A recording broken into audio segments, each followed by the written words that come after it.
chez des privés. Les 10% restants dans ce clientèle, ce sont des épiceries fines, type Harrods en Angleterre, ou des restaurants gastronomiques, des restaurants historiques.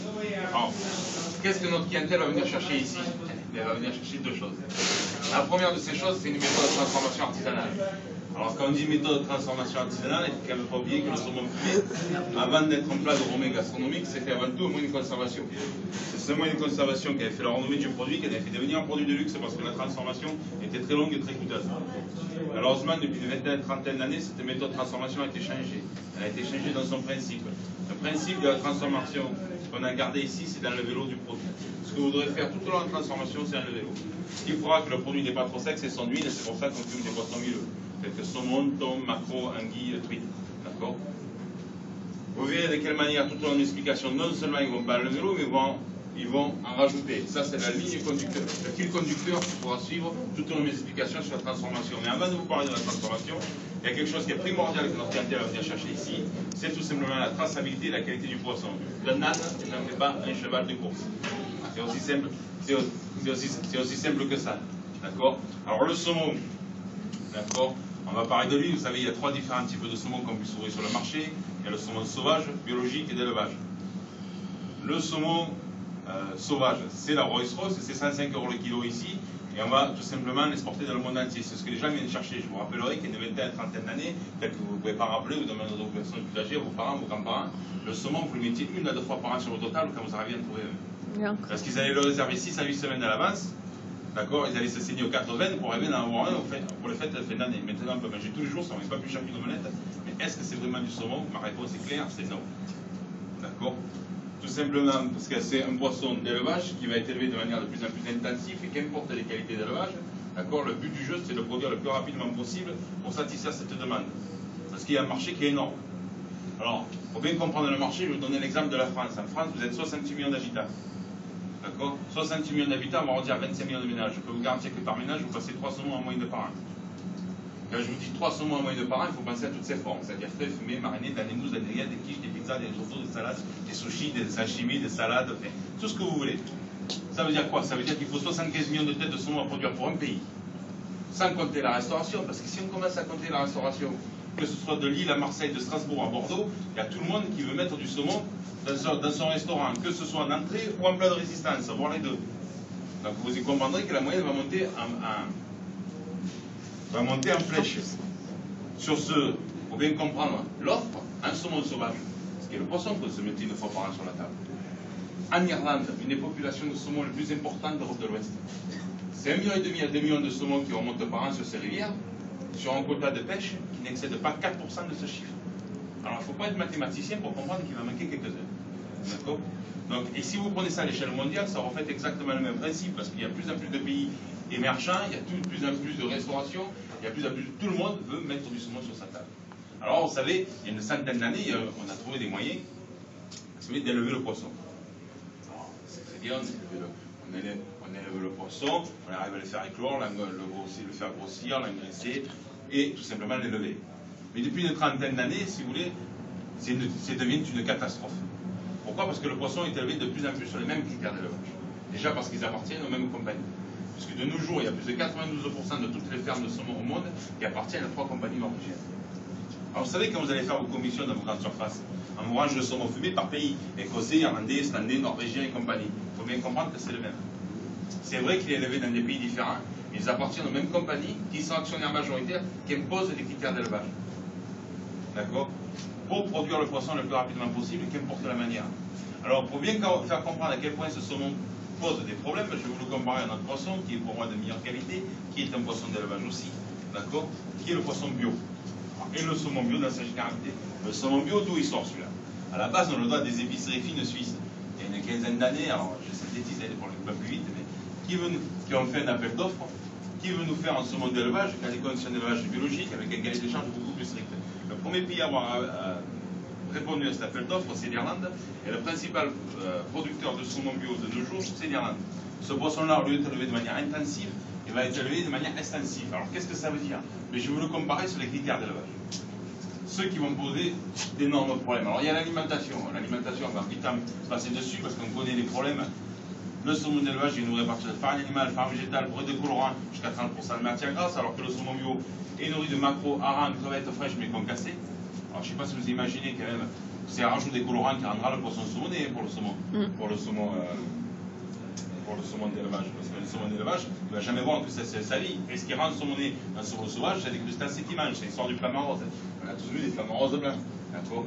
Donc ça c'est un principe qu'il faut bien comprendre. Et quand on dit colorant, il ne faut pas passer à plus haut. Parce qu'ils ont les palettes de colorants, il faut la couleur qu'ils désirent avoir, en fonction des études de marché. C'est-à-dire, si à Lille, vous voulez du clair, il faudra du clair pour Lille, à Marseille, du fluo, il faudra du fluo. Ils feront toutes les gammes intermédiaires de couleurs en fonction des marchés qu'ils veulent viser.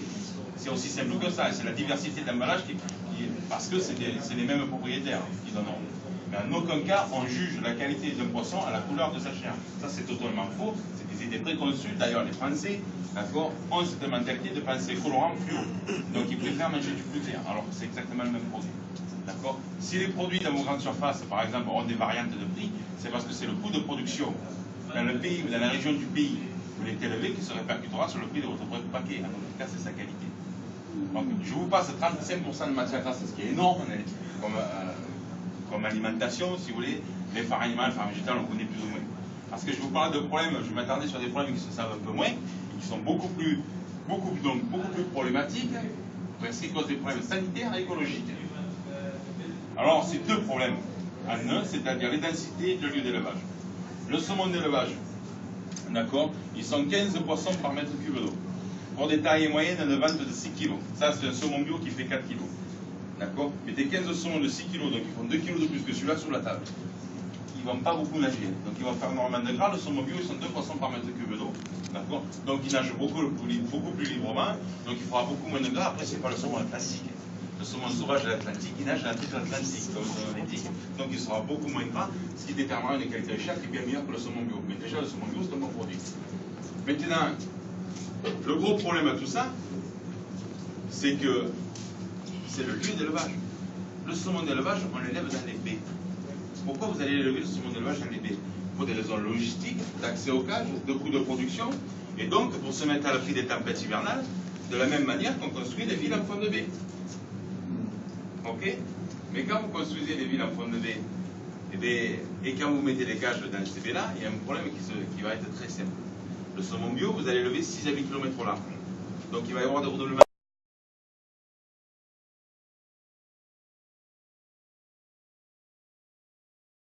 Des cas, d'accord, dans ces propres excréments.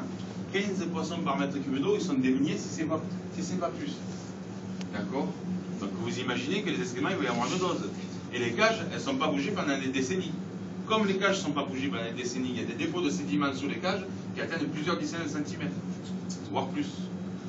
Donc, fermentation, donc formation de bactéries, de parasites. Vu le nombre de poissons qu'il y a dans les cages, qui est de 15 poissons. Vu le nombre de poissons qui sont dans les cages, qui sont 15 poissons par mètre cube d'eau, d'accord, si un poisson tombe malade, il va contaminer les autres très rapidement. Donc, ils vont surdoser en antibiotiques, en produits chimiques, pour lutter contre bactéries et parasites quotidiennement. Les lois européennes sont totalement contre ça. D'accord. Vous êtes un lycée agricole, je sais plus. Hôtelier, d'accord. Alors, parce que, il faut bien, j'oublie tout le temps, je suis désolé. Et je sais, mais je n'ai pas mal, justement. Je sais. Donc, l'hôtel, qu'est-ce que je viens de me dire, moi? Donc, le problème qui va se passer sur ce poisson-là est très simple.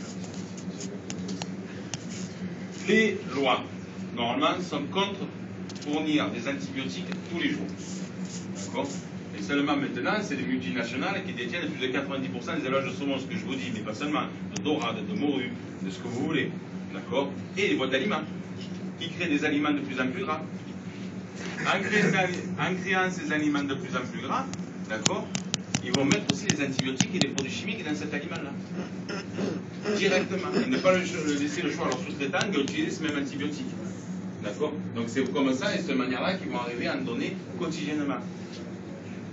Alors à un moment donné, pour ceux qui sont un petit peu férus, ils ont fait des lois en disant oui mais cet aliment-là, on pourra le donner que, d'accord, sur des ordonnances vétérinaires. Quelques mois après, ils achetaient les plus gros cabinets de béton. Et Qui donne les ordonnances vétérinaires? C'est le même cabinet. C'est comme ça qu'ils arrivent à me fournir conditionnellement. Il faut bien comprendre que ces antibiotiques, non seulement vous connaissez les problèmes écologiques, pas que les antibiotiques, les déjections et tout ça, parce que ça détruit tout dans les baies, c'est de la pollution, c'est des nitrates qui se posent dessus. Je ne sais pas si vous avez déjà visité une ferme agricole, d'accord? Si vous allez dans une étable, vous savez, il y a des canibotiques qui amènent tous les déchets, tous les excréments, d'accord? Qui vont dans une fosse à lisier. Mais là, il n'y a personne qui passe à la raclette sur les fermes, dans les fermes.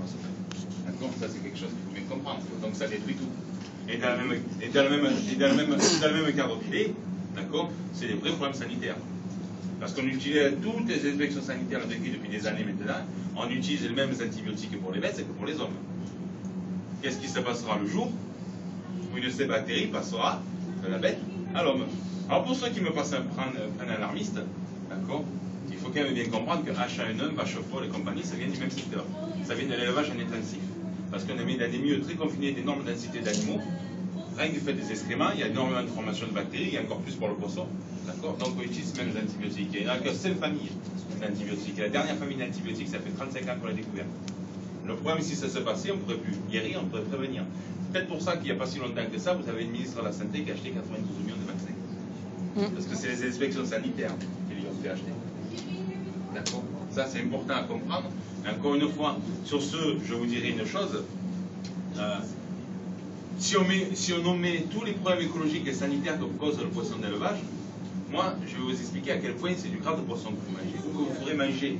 Parce que si vous êtes à l'hôtellerie de la restauration, à un moment donné, c'est votre choix qui fera ce que vous faites manger à vos clients. Ce que vous ferez manger à vos clients. Il y a une chose qui est très simple. Le saumon sauvage, qui est le vrai produit, d'accord? C'est pour arriver à la taille de 4 kg, il faut 4 ans. C'est simple. Un saumon bio, 3 ans et demi. Un laps de temps un peu plus court parce qu'il vient d'un mieux clos, il trouve son évacuation tous les jours. Il grossit un peu plus rapidement. C'est un très bon produit, mais il est plus huileux qu'un saumon sauvage. Et ce qui détermine la qualité de chair qui est moindre. Mais c'est un bon produit. Il n'y a rien à dire si vous le travaillez en frais, en fumé, c'est très bon.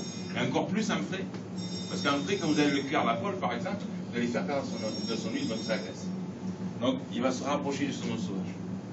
Maintenant, un saumon d'élevage, pour atteindre la taille de 4 kg, il faut entre 18 et 20 mois. Quand vous ne comprenez pas ce que ça veut dire que vous prenez un enfant de 10 ans, vous lui gardez son ossature, et sur son ossature, vous mettez le poids d'un adulte de 20 ans. À votre avis, il ne sera pas un peu obèse? C'est le même produit, c'est le même problème pour le poisson. D'accord? Donc, à côté de ça, c'est jusqu'à maintenant, parce qu'il y a un nouveau saumon qui arrive sur le marché. Et ce nouveau saumon, pour atteindre la taille de 4 kg, il faut entre 6 et 8 mois. Ça, c'est le premier OGM d'élevage. Parce qu'il y a un marché qui est tellement porteur que l'offre n'est jamais arrivée à satisfaire la demande. D'accord? Ces grosses multinationales, d'accord, elles ont trouvé un moyen très simple de faire du saumon, c'est faire un OGM. C'est le premier OGM d'élevage, d'accord? Il est élevé sur les côtes patagoniennes et chiliennes, c'est un désastre écologique, d'accord? Il va être vendu sur le territoire des États-Unis, parce que c'est le Congrès des États-Unis qui l'a autorisé à sa vente en octobre 2011, d'accord? Il est interdit à la vente en Europe. Je vous le dis tout de suite, si vous travaillez dans la restauration, vous y serez confrontés pratiquement tous les jours. Pourtant, il est interdit à la vente en Europe. Pourquoi? Parce que ça se passe d'une manière qui est très simple. C'est un produit qui est élevé sur les côtes patagoniennes, vendu sur les territoires des États-Unis, sous-traité en Chine, par exemple, en forme de mousse, de rillettes, de plats surgelés, d'accord, de pizza, de quiche, ce que vous voulez. Et quand vous savez qu'en Europe, à part la Suisse, et bien sûr la France fait partie du lot, il n'y a aucune loi qui stipule que sur un produit transformé, on doit dire qu'il contient des OGM ou pas, c'est au choix du producteur. Vous comprenez bien que le choix du producteur, il est rapidement fait. Quand vous travaillez dans la restauration et que vous irez acheter chez chez un grossiste, par exemple, des barquettes de saumon aux asperges à 5 € la barquette, d'un kilo, il faut quand même comprendre ce que vous faites manger à vos clients. Ce que vous mangerez vous-même. D'accord?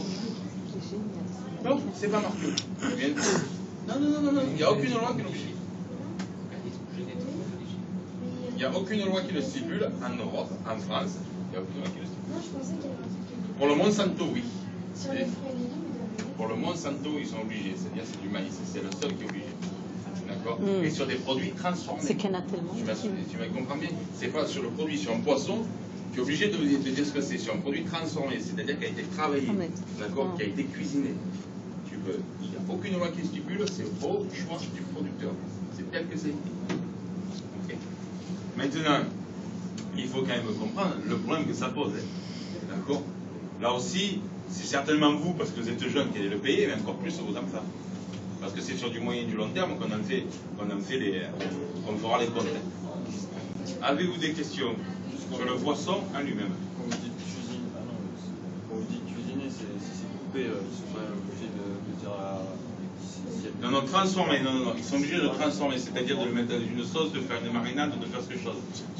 Si c'est un poisson, un morceau de poisson par lui tout seul, ils sont obligés là par contre de dire, de dire la provenance. D'accord. Mais par contre, vous savez très bien dans la restauration comme ça passe, maintenant il y a 80% des restaurants, malheureusement, qui travaillent sur des grossistes, sur des plats qui sont tout prêts.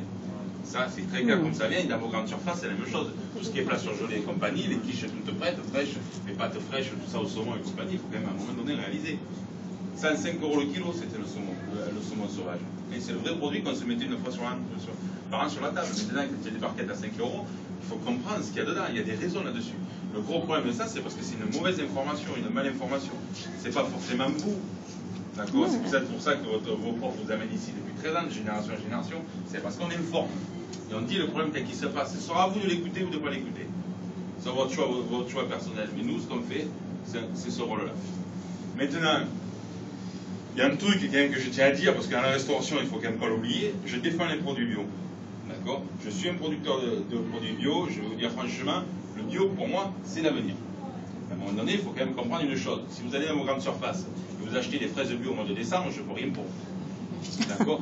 Vous irez dans toutes vos grandes surfaces, vous pourrez trouver des fraises bio au mois de décembre. Toutes. Mais à un moment donné, il faut quand même comprendre que les fraises bio, il y a une saison quand même aussi.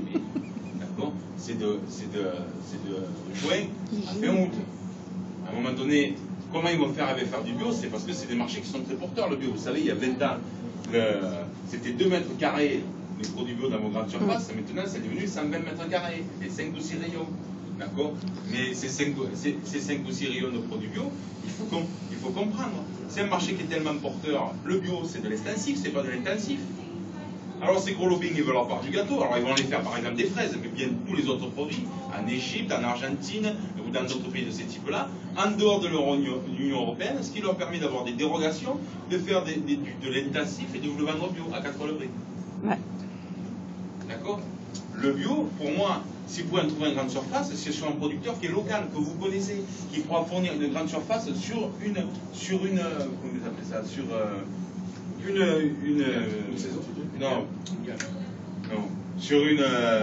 sur un supermarché de l'enseigne. C'est-à-dire, localement, il ne pourra pas fournir toute l'enseigne. S'il fournissait toute l'enseigne, comment vous voulez qu'il puisse fournir de manière extensive? Ça va devenir l'intensif. D'accord. Le problème du saumon, c'est l'inverse du foie gras. C'est-à-dire, moi j'adore le foie gras. J'ai ma femme qui adore le foie gras. D'accord. Si je veux le foie gras en Irlande, eh bien, je vais courir longtemps, puis je vais ramer. Ouais. D'accord. Pour trouver un bon producteur, donc je le fais venir de France. J'ai des connaissances, et il y a un producteur de foie gras qui va m'en envoyer un pour les fêtes de fin d'année notamment, 1 à 2 fois par an. D'accord. Quand j'en veux. Mais le saumon, c'est le même problème pour vous en France. Je vous donne un exemple. En Irlande, il y a 127 fumeries artisanales, je parle, d'accord, pour 4 millions d'habitants. En France, pour 70 millions d'habitants, il y a 2 fumeries artisanales de saumon fumé. Artisanales, il n'y en a aucune des 2 qui font du saumon sauvage. Après, il y en a énormément des industriels. D'accord. Mais vous voyez la différence qui va se poser. D'accord. Il est très simple. C'est que ce produit-là, au fil des années, il s'est complètement dégradé. Et on a plus, je vous mettrai un saumon d'ici, un sauvage, transformé, et puis un saumon que vous trouvez dans vos grandes surfaces, et vous hallucinerez. C'est clair et net. Avez-vous des questions sur le poisson avant que je vous filette celui-là? C'est tellement clair, c'est vraiment très clair, hein. Vous êtes vraiment didactique et très pédagogique. C'est très clair. C'est que pour le feuilletage, les gens plus petits, mais il le fait très bien. Ça va aller vite. Et puis il y a les métaphores aussi qui jouent beaucoup quand tu compares. Hein. On voit bien que tu as la saille. Donc, alors ça c'est le saumon bio. Qui fait 4 kilos. Ça, c'est pour l'hôtellerie et la restauration, c'est pas un poisson frais. C'est un poisson que j'ai décongelé, j'avais pas d'arrivage de saumon, c'est un poisson de démonstration pour savoir comment on filette un poisson. D'accord. Parce que j'avais pas d'arrivage de poisson aujourd'hui. Très simple. Savez-vous comment on reconnaîtrait un saumon sauvage? Tu viens de me dire quelque chose et je t'ai dit non, à la couleur on ne le voit pas. À la couleur des écailles, c'est totalement faux. D'accord. Il y a une autre chose qui est très simple, déjà par exemple, c'est ça. Vous voyez, cette fine, elle est endommagée. Un saumon sauvage, elle sera très rarement endommagée, elle sera surtout beaucoup plus haute. D'accord. Ah. Elle sera beaucoup plus haute parce qu'il s'en sert, lui, ce pépère. Et à côté de ça, ça c'est sur un saumon bio, donc la pile n'est pas trop mauvaise encore. D'accord, la nageoire n'est pas trop mauvaise, parce que c'est sur un saumon bio, ça ne sert plus qu'un saumon d'élevage. Un saumon d'élevage, en plus là, ce serait tout atrophié.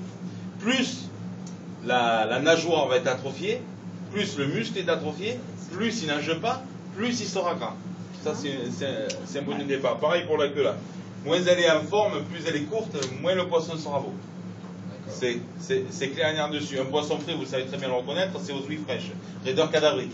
Ce qui n'est pas du tout le cas de celui-là, parce que je l'ai décongelé. D'accord? Maintenant, il y a une chose. Alors, je ne sais pas s'il y a des pêcheurs sportifs. Peut-être, peut-être pas. S'il y a des cuistots un jour qui voudront vraiment cuisiner le top du poisson, d'accord? Il y a une chose qu'il faudra demander à vos pêcheurs ou à vos marailleurs, d'accord? C'est de couper les ouïes. Que ce soit un bar, un saumon, une dorade, un turbot, plus les poissons sont, si vous voulez, nobles, plus vous leur demanderez de faire ça. Mais au moment où il est pêché. Si vous pouvez avoir des pêcheurs. Nous, il n'y a pas un poisson, pas un saumon sauvage qui rentrera ici, si ces ouïes ne sont pas coupées. Bien entendu, on va payer le poisson plus cher.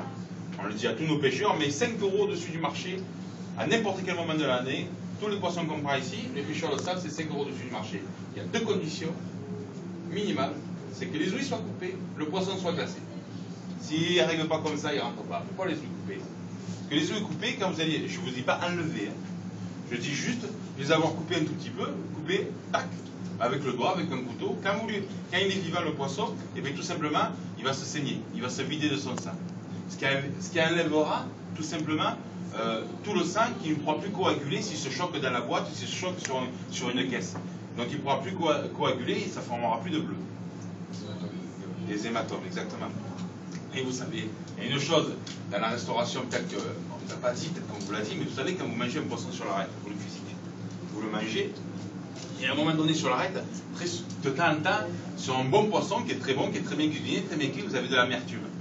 Et vous savez, c'est sur un coup de fourchette ou deux, vous avez un mauvais goût. Vous savez que c'est ça? Mais c'est que vous êtes tombé sur le bleu en question. S'il y a eu un bleu dans le poisson, d'accord? Et ce bleu-là, quand vous le mangez, forcément, c'est un sang qui a coagulé tout ça, ça amène beaucoup d'amertume, et c'est pas bon. Et par exemple, maintenant, ce que je vais faire, première chose, quand vous filetez un poisson, c'est un couteau qui coupe à peu près.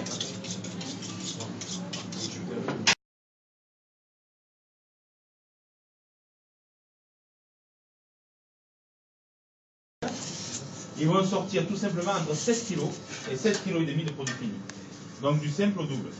Alors pourquoi? Parce qu'ils vont laisser plusieurs choses. Déjà, une bonne nageoire, très souvent qu'ils n'enlèvent pas, qu'ils ne tranchent pas, tout simplement parce que ça fait du poids, et surtout parce qu'ils ne perdent pas. Vous pouvez voir les gens qui sont devant à quel point le produit est beaucoup plus sec, parce que vous avez l'habitude de voir. D'accord? Il n'y a pas photo là-dessus. D'accord? Alors maintenant, il faut quand même comprendre une petite chose. Vous savez ce que je vous ai dit tout à l'heure, il y a quelque chose qui s'est complètement banalisé depuis des quinzaines, vingtaines d'années.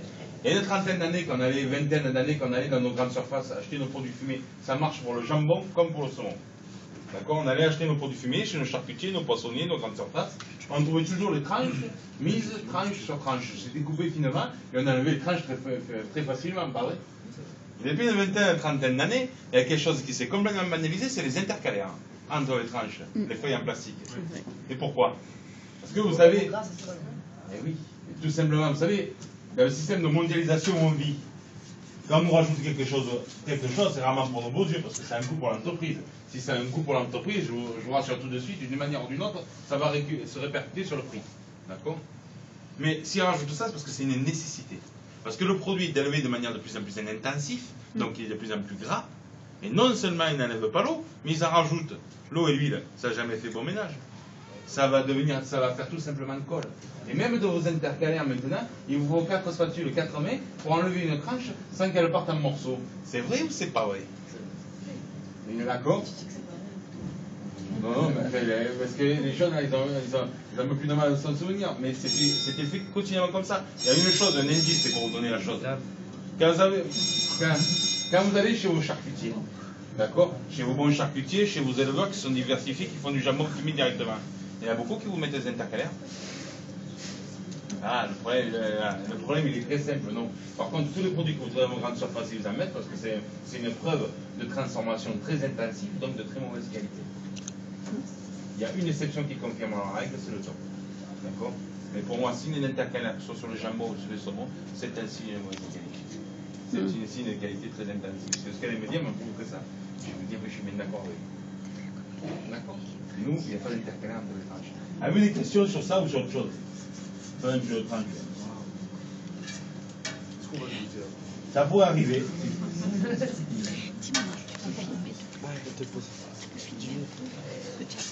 Donc, alors, après, il y a une autre chose aussi. C'est où? Non, faut appuyer. Non, mais oui, d'accord. C'est déjà. Qui va être surprenante. C'est déjà appuyé. Vous voyez, qui va envers contre tout ce qu'on vous explique tous les jours. C'est-à-dire que tous les produits qui sortent d'ici, dans sa journée de sortie du fumoir, le poisson va être tranché, pas tranché, mis sous vide et surgelé. Il n'y a rien qui sort d'ici qui n'est pas surgelé. Alors ne confondez pas deux choses déjà, c'est la congélation et la surgélation. La surgélation, c'est des températures beaucoup plus basses que la congélation qui permettent de saisir le produit à cœur. De cette manière-là, on va le garder au meilleur de sa qualité. D'accord? Le produit ne bouge pas. Qu'on l'envoie dans le monde entier. Aussi bien en France, ça vous est livré entre 48 et 56 heures. Mais aux États-Unis, par exemple, ça prend 4 jours, 4 nuits, ça ne voyagera jamais un camion frigorifique. Donc pour la France, ça a une vraie marge de sécurité parce que ça vous a été livré dans des boîtes en polystyrène. Ces boîtes en polystyrène, si vous voulez, vont faire isolant autour du produit surgelé.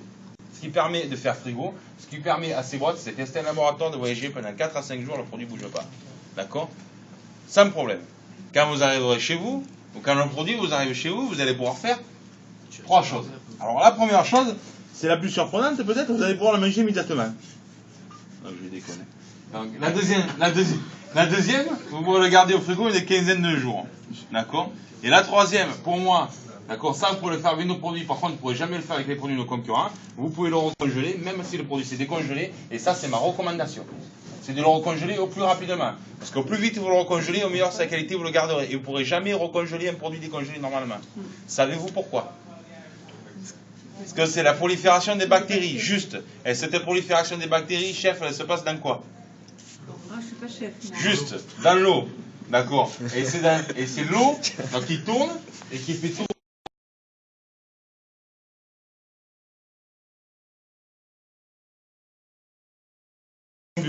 D'accord? Donc, je vais vous laisser vous servir, mademoiselle, faire passer l'assiette les uns les autres. Vous êtes de l'hôtellerie, je vous fais confiance. Faut servir.